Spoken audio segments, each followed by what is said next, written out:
Hallelujah, praise the lord. ದೇವರ ಪರಿಶುದ್ಧ ನಾಮಕ್ಕೆ ಸ್ತೋತ್ರವಾಗಲಿ. ಮತ್ತೊಂದು ಆವರ್ತಿ ರಾತ್ರಿ ಕರ್ತನ ಕರಗಳಲ್ಲಿ ನಮ್ಮನ್ನೆಲ್ಲ ಒಪ್ಪಿಸಿಕೊಟ್ಟು ಒಂದು ವಾಕ್ಯಕ್ಕೆ ಹೋಗೋಣ. 1ನೇ ಪೇತ್ರ ಬರೆದ ಪತ್ರಿಕೆ 3ನೇ ಅಧ್ಯಾಯ, ಅದರಲ್ಲಿ 1ನೇ ವಚನವಾಗಿದೆ. ಅದೇ ರೀತಿಯಾಗಿ ಸ್ತ್ರೀಯರೇ ನಿಮ್ಮ ಗಂಡಂದರಿಗೆ ಅಧೀನರಾಗಿರ್ರಿ. ಹಾಲೆಲುಯಾ. ಇದು ದೇವರು ಸ್ತ್ರೀಯರಿಗೆ ಹೇಳ್ತಾರೆ. ಮನೆಯಲ್ಲಿ ಕುಟುಂಬ ನಡೆಸುವಂತ ಸಹೋದರಿಗಳಿಗೆ ಹೇಳುವಂತ ಮಾತು ಮತ್ತು ವಾಕ್ಯವಾಗಿದೆ. ದೇವರು ತಾನೇ ಹೇಳಿಕೊಡ್ತಾ ಇದ್ದಾರೆ. ಏನಂದ್ರೆ, ಅದೇ ರೀತಿಯಾಗಿ ಸ್ತ್ರೀಯರೇ ನಿಮ್ಮ ಗಂಡಂದಿರಿಗೆ ಅಧೀನರಾಗಿರ್ರಿ. ಅವರಲ್ಲಿ ಕೆಲವರು ದೇವರ ವಾಕ್ಯಕ್ಕೆ ಅವಿಧೇಯರಾಗಿದ್ದರು. ಗಂಡಂದಿರು ದೇವರ ವಾಕ್ಯವನ್ನು ಕೇಳದೆ ಇದ್ದರೂ ನೀವೇನ್ ಮಾಡ್ಬೇಕಂತ ಇಲ್ಲಿ, ನೀವು ನಿರ್ಮಲರಾಗಿಯೋ ಭಯಭರಿತರಾಗಿಯೋ ನಡೆದುಕೊಳ್ಳುವುದನ್ನು ಅವರು ನೋಡಿ, ಹಾಲೆಲುಯಾ, ದೇವರಲ್ಲಿ ಭಯ ಭಕ್ತಿ ಉಳ್ಳವರಾಗಿ ನೀ ಜೀವಿಸುವುದಾದರೆ ಸಹೋದರಿ, ನಿನ್ನನ್ನು ನೋಡಿ ನಿನ್ನ ಗಂಡ ಸನ್ಮಾರ್ಗಕ್ಕೆ ಬಂದಾನು. ಹಾಲೆಲುಯಾ. ಯಾಕೆ ಅಂತ ಹೇಳಿದ್ರೆ, ಈಕೆ ಮನೆಯಲ್ಲಿ ಅಷ್ಟು ಗಲಾಟೆ ಮಾಡ್ತಿದ್ಲು, ಮಾತಿಗೆ ಜಗಳ ಮಾಡುವಂತವಳು ಇವತ್ತು ದೇವರ ವಾಕ್ಯವನ್ನು ಕಲಿತುಕೊಂಡು ಎಷ್ಟು ಮೌನವಾಗಿದ್ದಾಳೆ, ಎಷ್ಟು ಸಮಾಧಾನವಾಗಿದ್ದಾಳೆ, ಕುಟುಂಬದಲ್ಲಿ ಪ್ರೀತಿಯನ್ನು ತೋರಿಸ್ತಾ ಇದ್ದಾಳೆ. ಹಾಲೆಲುಯಾ. ಅವಳನ್ನ ನೋಡಿ ಆ ಕುಟುಂಬದಲ್ಲಿ ಯಜಮಾನ ಈಕೆಗೆ ಹೇಗೆ ಬಂತು ಈಕೆ ಈ ತರ ಜ್ಞಾನ ಎಂಬುದಾಗಿ ಅವನು ನೋಡ್ತಾ ಇರ್ತಾನೆ. ಅದಕ್ಕೆ ಅವನು ನೋಡಿ ವಾಕ್ಯ ಉಪದೇಶ ಇಲ್ಲದ ತಮ್ಮ ಹೆಂಡತಿಯರಾದ ನಿಮ್ಮ ನಡತೆಯಿಂದಲೇ ಸನ್ಮಾರ್ಗಕ್ಕೆ ಬಂದಾರು. ಹಾಲೆಲುಯಾ. ಹೆಂಡತಿಯೇ ನೋಡಿಕೊಂಡು ಗಂಡ ಸನ್ಮಾರ್ಗಕ್ಕೆ ಬರ್ತಾನೆ ಅಂದರೆ ಅರ್ಥ, ಈಕೆ ಸಮಾಧಾನ, ಮೌನ, ಶಾಂತಿ, ಸದಾಕಾಲ ದೇವರ ಧ್ಯಾನ ಮಾಡುವಾಗ ಈಕೆಯನ್ನು ನೋಡಿ ಆತನು ಸದಾ ದೇವರ ಕಡೆಗೆ ತಿರುಗಿಕೊಳ್ಳುವವನಾಗಿದ್ದಾನೆ. ಪ್ರಿಯರೇ, ಹಾಲೆಲುಯಾ. ಅದಕ್ಕೆ ಕುಟುಂಬದಲ್ಲಿ ಒಬ್ಬೊಬ್ಬರಿಗಾಗಿ ದೇವರು ಕರೆಯಲ್ಪಡ್ತಾರೆ. ಹಾಲೆಲುಯಾ. ಒಂದು ಕಡೆ ಸಹೋದರನ ಕರಿಬಹುದು, ಇನ್ನೊಂದು ಕಡೆ ಸಹೋದರನ ಕರಿಬಹುದು, ಇನ್ನೊಂದು ಕಡೆ ಮಗಳು ಕರಿಬಹುದು, ಇಲ್ಲಾಂದ್ರೆ ಮಗನನ್ನ ಕರೆಯಬಹುದು. ಪ್ರಿಯರೇ, ಹಾಲೆಲುಯಾ. ಹಾಗಾಗಿ ಒಬ್ಬರನ್ನು ಕರೆದು ಆತನು ಈ ಮನೆಯಲ್ಲಿ ಯಾವಾಗಲೂ ಇರುವಂತವ್ರಿಗೋಸ್ಕರ ಎಲ್ಲರಿಗೂ ನೆನೆಸಿ ಪ್ರಾರ್ಥನೆ ಮಾಡುವಾಗ ಒಂದು ದಿವಸ ಆ ಪ್ರಾರ್ಥನೆ ಫಲ ಅವರಿಗೆ ಕೊಡ್ತದೆ. ಹಾಲೆಲುಯಾ. ಈಗಿನ ಕಾಲಘಟ್ಟದಲ್ಲಿ ಆ ರೀತಿಯಾಗಿ ಪ್ರಾರ್ಥನೆ ಮಾಡೋರು ಎಷ್ಟು ಜನ ಇದ್ದೀರೋ ಗೊತ್ತಿಲ್ಲ. ಹಾಲೆಲುಯಾ. ಹಾಗಾಗಿ ಅದನ್ನು ಇಟ್ಕೊಂಡು ತುಂಬಾ ಪ್ರಾರ್ಥನೆ ಮಾಡಬೇಕು. ನಾವು ಪ್ರಾರ್ಥನೆ ಮಾಡಿದಾಗ ದೇವರು ಸದುತ್ತರನ್ನು ಕೊಡ್ತಾರೆ. ನಮ್ಮ ಪ್ರಾರ್ಥನೆಯನ್ನು ಕೇಳಿ. ಹಾಲೆಲುಯಾ. ಈಗ ಮಾತಾಡಿದ್ರೆ ಟಿವಿ ನೋಡು, ಸೀರಿಯಲ್ ನೋಡು, ಅದು ನೋಡು, ಇದು ನೋಡು. ಹಾಲೆಲುಯಾ. ದೇವರ ವಾಕ್ಯವನ್ನು ಕೇಳ್ತಾರೆ, ಜೊತೆಗೆ ಟಿವಿ ಸೀರಿಯಲ್ಗಳು ನೋಡ್ತಾರೆ. ಹಾಗಾಗದಂತೆ ನಾವು ಯಾವಾಗಲೂ ದೇವರಿಗೆ ಫಸ್ಟ್ ಪ್ರಿಫರೆನ್ಸ್ ಕೊಡಬೇಕು. ಪ್ರಿಯರೇ, ಯಾಕಂದ್ರೆ ದೇವರ ವಾಕ್ಯ ಹೇಳ್ತದೆ, ನನಗೆ ಗೌರವವನ್ನು ಸಲ್ಲಬಿಡಿಸೋದು ನನಗೆ ಯೋಗ್ಯನು ಅಲ್ಲ. ಫಸ್ಟ್ ನನಗೆ ಗೌರವ ಕೊಡ್ರಿ, ಅದರ ನಂತರ ಬೇರೆದಕ್ಕೆ ನೀವು ಮಾತನಾಡಿ. ಯಾವತ್ತು ದೇವರನ್ನ ಫಸ್ಟ್ ನಾವು ನಮ್ಮ ಆತ್ಮದೊಳಗೆ ಇಟ್ಕೊಂಡು ನಾವು ಮಾತನಾಡಬೇಕು. ದೇವರು ನಮ್ಮ ಮುಂದ್ಗಡೆ ಇರುವುದಾದರೆ ನಮ್ಮಲ್ಲಿ ಯಾವ ಕೆಟ್ಟ ಶಬ್ದ ಬರುವುದಿಲ್ಲ, ಕೆಟ್ಟ ಮಾತಾಡುವುದಿಲ್ಲ. ಪ್ರಿಯರೇ, ನೀವು ಬೇಕಾದ್ರೆ ಪರೀಕ್ಷೆ ಮಾಡಿ ನೋಡಿ.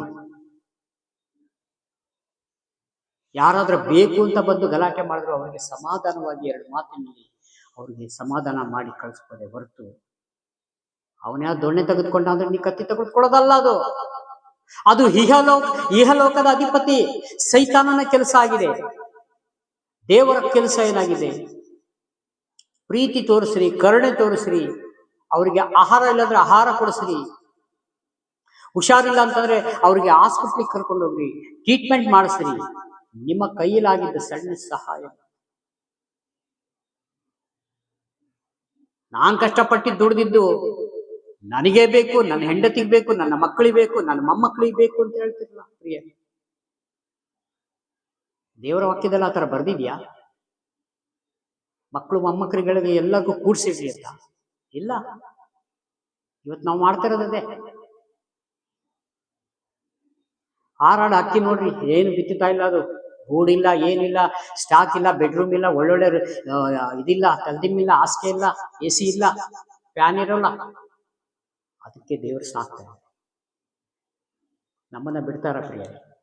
ಬಿಡಲ್ಲ. ಆದ್ರೆ ಆ ದೇವರ ಆಲೋಚನೆಗಳನ್ನ ತೆಗೆದುಕೊಳ್ಳಿಕ್ ಹೋಗ್ತಾ ಇಲ್ಲ. ನಮ್ಮ ಆಲೋಚನೆ ಮೇರೆಗೆ ನಾವು ನಡೀತಾ ಇದ್ದೇವೆ. ಹಾಲೆಲೂಯಾ. ಹಾಗಾಗಿ ಕೆಲವೊಮ್ಮೆ ನಾವು ಈ ಜಾರಿಗೆ ಹೋಗುದು, ಕೆಲವೊಮ್ಮೆ ದೇವರನ್ನ ಬಿಡುವುದು. ಕಷ್ಟ ಬಂದಾಗ ದೇವರು ಬೇಕು,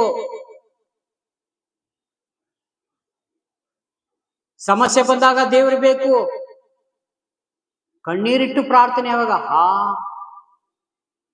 ಗೋಳಾಡುದು, ದೇವರೇ ನನಗೆ ಸಹಾಯ. ಆ ಗೋಳಾಟ ಯಾವಾಗಲೂ ಇರಬೇಕು ಕರ್ತನಲ್ಲಿ. ನಾವು ತುಂಬಾ ಭಯಭಕ್ತಿ ಉಳ್ಳವರಾಗಿ ನಾವು ಕರ್ತನಲ್ಲಿ ಜೀವಿಸಬೇಕಾಗಿದೆ. ಹಾಗಾಗಿ ನಾವು ನೋಡಿ, ಅದೇ 3ನೇ ಅಧ್ಯಾಯ 8ನೇ ವಚನ ಹೇಳ್ತದೆ, ಕಡೆಗೆ ನೀವೆಲ್ಲರೂ ಏಕ ಮನಸ್ಸು ಉಳ್ಳವರಾಗಿರ್ರಿ, ಪರರ ಸುಖಗಳಲ್ಲಿಯೂ ಸೇರುವವರಾಗಿರ್ರಿ.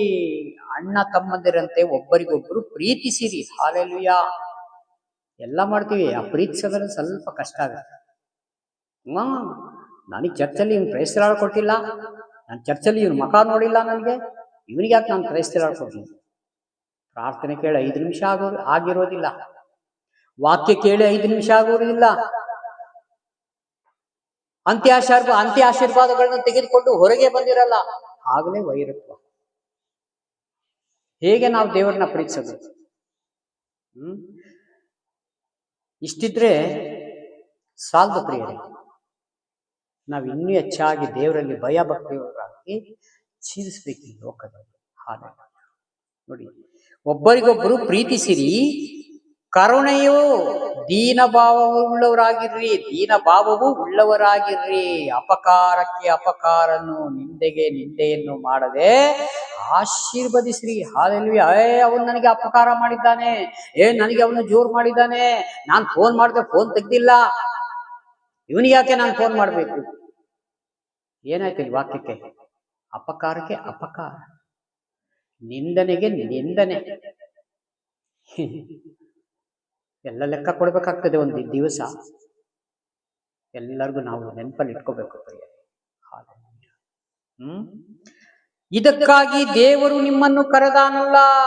ಹೀಗೆ ಮಾಡುವುದಾದರೆ ನೀವು ಆಶೀರ್ವಾದವನ್ನು ಭಾಗ್ಯವಾಗಿ ಹೊಂದುವಿರಿ. ದೇವರ ವಾಕ್ಯವನ್ನು ಆಶೀರ್ವಾದಕ್ಕೆ ಆಶೀರ್ವಾದ, ನಿಂದನೆಗೆ ನಾವು ನಿಂದನೆ ಮಾಡದೆ ಮತ್ತು ಆಶೀರ್ವದಿಸ್ಬೇಕು.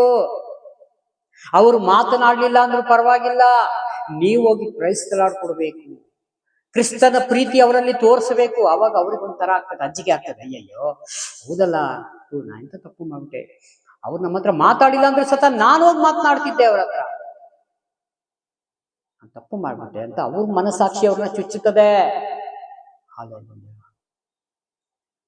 ವಾಕ್ಯ ಓದಿ ಧ್ಯಾನ ಮಾಡಿದಾಗ ದೇವರು ಯಾವುದು ಸರಿ ಯಾವುದು ತಪ್ಪು ಎಂಬುದಾಗಿ ಎಲ್ಲ ಪ್ರಕಟ ಮಾಡಿ ತೋರಿಸ್ತಾ ಇದ್ದಾರೆ. ಕೆಳಗಡೆ ಅನೇಕ ವಾಕ್ಯಗಳಿದೆ, ಈ ಸಮಯ ಮೀರುವುದಿದೆ. ಕೊಟ್ಟಂತ ಸಂದೇಶಕ್ಕಾಗಿ ಪ್ರಾರ್ಥನೆ ಮಾಡಿಕೊಳ್ಳೋಣ. ಹಾಲೆಲೂಯಾ. ಪ್ರೀತಿ ಸ್ವರೂಪನಾದ ದೇವರೇ, ರಾಜಾದಿರಾಜನೇ ಯೇಸು ಸ್ವಾಮಿ, ನಿಮಗೆ ಮಹಿಮೆಯಾಗಲಿ. ಸ್ತುತಿಗಳ ಮಧ್ಯೆ ವಾಸ ಮಾಡುವ ತಂದೆ, ಈ ರಾತ್ರಿ ವೇಳೆಯಲ್ಲಿ ಕೊಟ್ಟಂತ ಸಮಯಕ್ಕಾಗಿ ಸ್ತೋತ್ರ ಮಾಡ್ತೇನೆ. ನಮ್ಮ ಪ್ರಾರ್ಥನೆಗಳನ್ನ ಕೇಳುತ್ತಿದ್ದಕ್ಕಾಗಿ ಸ್ತೋತ್ರ ಸ್ವಾಮಿ. ಕರ್ತನಿ ಪೇತ್ರನ ಬರೆದ ಪತ್ರಿಕೆಯಲ್ಲಿ ಸ್ವಾಮಿ ದೇವರೇ, ನಾವು ಕರುಣೆಯನ್ನು ತೋರಿಸ್ಬೇಕು ದೇವರೇ, ಪ್ರೀತಿಯನ್ನು ತೋರಿಸ್ಬೇಕು ದೇವರೇ. ಸ್ತೋತ್ರ. ನಿಂದನೆಗೆ ನಿಂದನೆ ಮಾಡದೆ ಸ್ವಾಮಿ, ಅಪಕಾರಕ್ಕೆ ಅಪಕಾರ ಮಾಡದೆ ಸ್ವಾಮಿ, ನಾವು ಕರುಣೆ ಉಳ್ಳವರಾಗಿ ಪ್ರೀತಿಯಲ್ಲೇ ತೋರಿಸ್ಬೇಕು ದೇವರೇ. ಆ ಪ್ರೀತಿ ನೀವು ನಮಗೆ ತೋರಿಸಿಕೊಟ್ಟಿದ್ದೀರಲ್ಲಪ್ಪ, ಅದಕ್ಕಾಗಿ ನಿಮಗೆ ಸ್ತೋತ್ರ ಮಾಡ್ತೀನಿ. ವಿಡಿಯೋ ಮುಖಾಂತರ ನೋಡುತ್ತೆ ಪ್ರತಿಯೊಂದು ಸಹೋದರ ನೆನೆಸಿ ನಿಮ್ಮ ಕರೆಗಳನ್ನು ಪ್ರಾರ್ಥನೆ ಕೇಳಿದ ಸ್ತೋತ್ರ. ಯೇಸು ನಾಮದಲ್ಲಿ ಬೇಡಿದ್ದೇನೆ, ಪರಲೋಕದ ತಂದೆ ಆದ ದೇವರೇ. Praise the Lord. God bless you. ದೇವರೆಲ್ಲರನ್ನು ಆಶೀರ್ವದಿಸಲಿ. ಆಮೆನ್.